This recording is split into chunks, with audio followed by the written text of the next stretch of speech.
The Middle East has entered one of the most dangerous moments in modern history after Iranian state media officially confirmed the death of Supreme Leader Ayatollah Ali Khamenei in U.S.-Israeli strikes. According to the announcement, several members of his family were also killed, marking an unprecedented and devastating blow to Iran's leadership. Within hours, further reports confirmed the deaths of senior officials, including Ali Khamenei, a top advisor and former national security chief, and Mohammad Pakpour, commander of the Islamic Revolutionary Guard Corps. The strikes, which began less than 24 hours earlier, have shaken the very core of the Islamic Republic, as many of these powerful figures were directly appointed by the Supreme Leader himself. Iranian state television described Khamenei's death as martyrdom and accused the United States and Israel of carrying out criminal attacks, framing the assassination as a turning point in the struggle against what it called global oppression. In the response, the IRGC has declared that the most intense offensive operation in the history of Iran's armed forces will soon begin, targeting Israeli territory and U.S. military bases across the region. Missiles and drones have reportedly already been launched in earlier retaliation waves, while regional air defenses remain on high alert. Inside Iran, 40 days of national mourning have been announced, and large crowds are gathering in Tehran as funeral preparations begin. At the same time, an urgent political transition process is unfolding. A temporary 3-member council will oversee state affairs until the Assembly of Experts appoints a new supreme leader, a decision that could reshape Iran's domestic policies.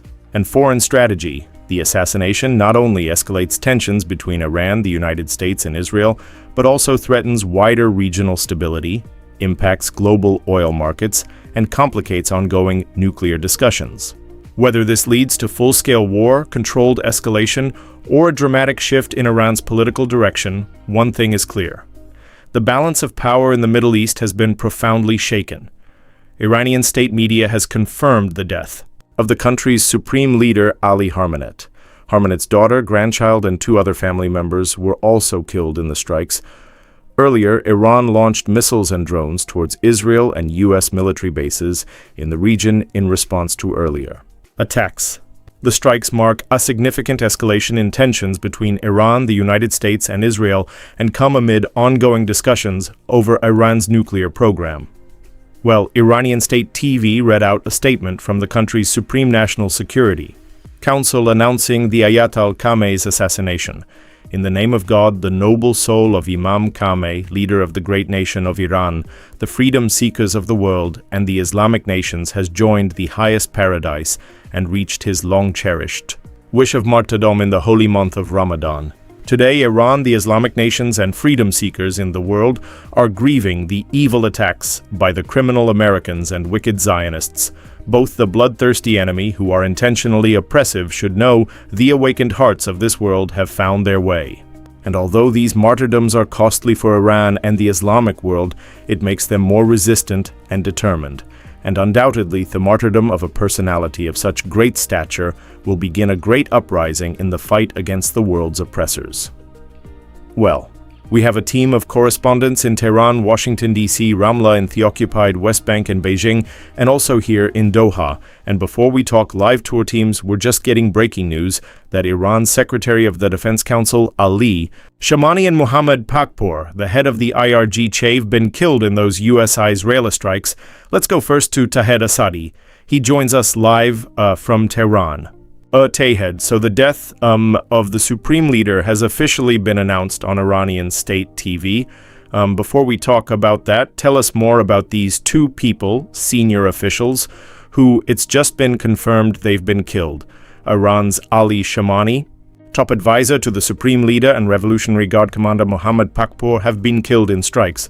What more do we know? Well, actually, toll started less than 24 hours ago when the Americans and Israelis started a campaign of strikes, and now we have another major blow to the Islamic Republic's leadership with this news coming out about the confirmation of 2 important figures being killed. One is Ali Khamenei, who is the head of the Council of Defense of the country.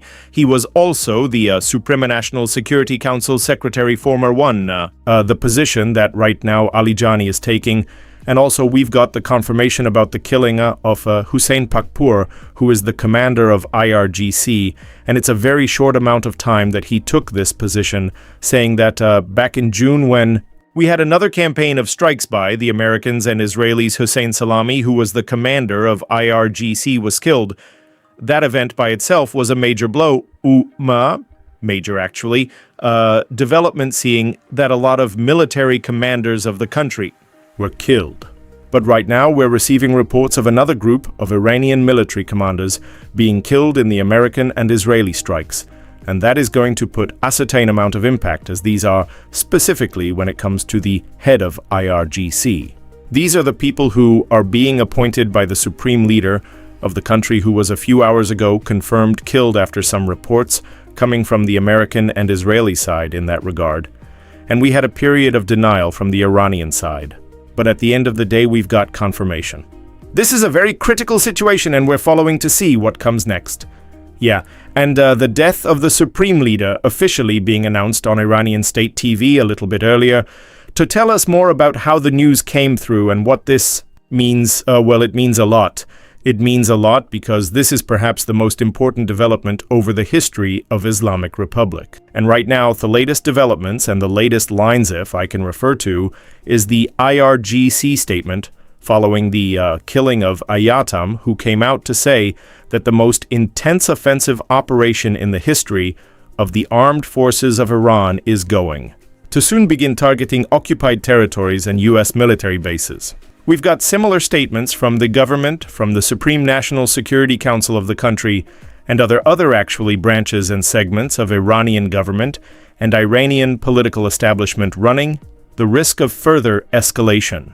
Down the road, also, we've got the announcement of 40 days of mourning, as well as we can see right now that people are going to downtown, specifically in Galab Square. Funerals or other ceremonies are being organized in that regard.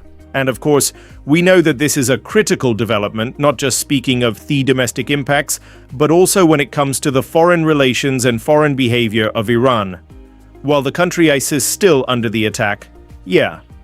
You talked to us earlier in the night about this being a game changer. How is this likely then to change the trajectory or the dynamics of the war, particularly now with the death of the Supreme Leader and also those Seniorum regime figures?